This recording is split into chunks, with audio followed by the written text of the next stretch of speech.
Recently, I had the good fortune to kind of exchange a question and answer from Noam Chomsky to Walter Block.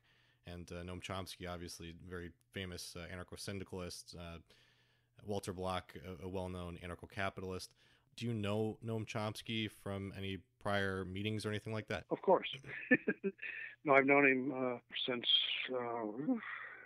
I went to MIT, so Right.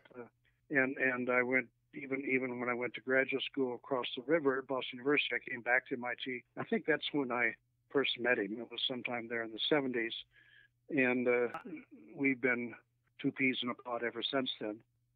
For example, he uses the phrase renting yourself for the employment contract, and he Right. picked up that from my earlier work that I published in 1972. So, and in his recent Dewey lectures, John Dewey lectures at Columbia University, gave me several shout-outs. That was actually the phrase that he did use, the renting yourself in response to Walter Block's question. And it's very reminiscent, obviously, of what we've been speaking about today. So again, just to kind of respond to that arch anarcho-capitalist, voluntarist perspective where the ideal of human relationships should be, everybody should be completely free to do whatever they want. And obviously, I'm not speaking for Walter Block. I can't say what he advocates or doesn't advocate, but I can imagine that there would be people who would say, if you're a free individual and you want to sell yourself into slavery, you should be free to do that. I mean, you should be free to commit suicide. You should be free to do anything to harm yourself that wouldn't be hurting somebody else. See, they don't even understand the question. If you want to act slavishly vis-a-vis another person, you can put on a dog collar or leash and you can follow around them like their dog or whatever you want. There's no limitation in this theory about what you can do personally between consenting adults. The limitation is what the legal system can legalize.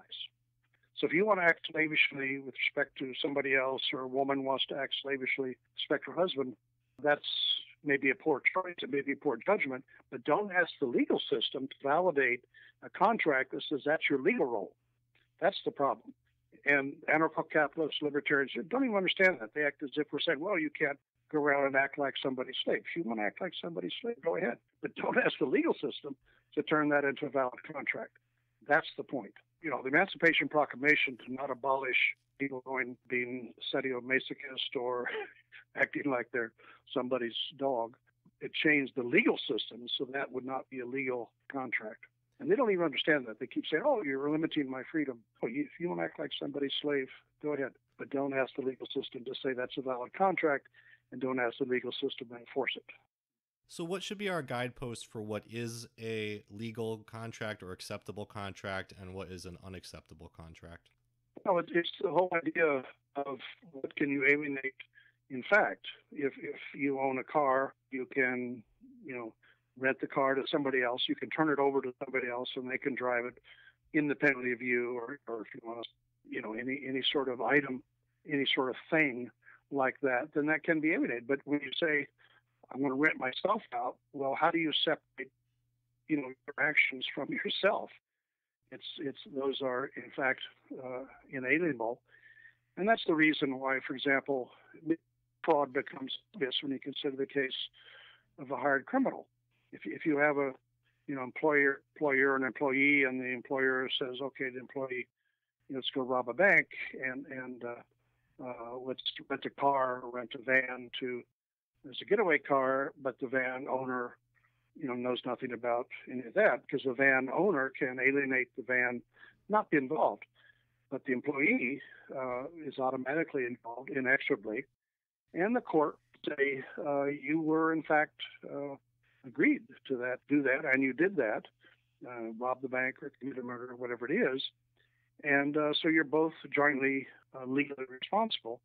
And our point is, when the contract is not criminous, the contract is normal contract, do workers suddenly become robots who don't have that same responsibility? Of course not. But then the law says, oh, now you've got a contract, and no crime has been committed in the course of this contract. Therefore, it's valid. Therefore, we enforce that the product and the management rights all belong to the employer, et cetera, et cetera. So the fraud is right out there in the open. It was the same with slavery. When slaves committed crimes, suddenly they became persons, and they were held liable for their crimes. and the rest of the time they were legally things. So that's the sort of institutionalized fraud that was there in slavery, and that's the institutionalized fraud that's there in this human rental system that neo-abolitionism is trying to abolish.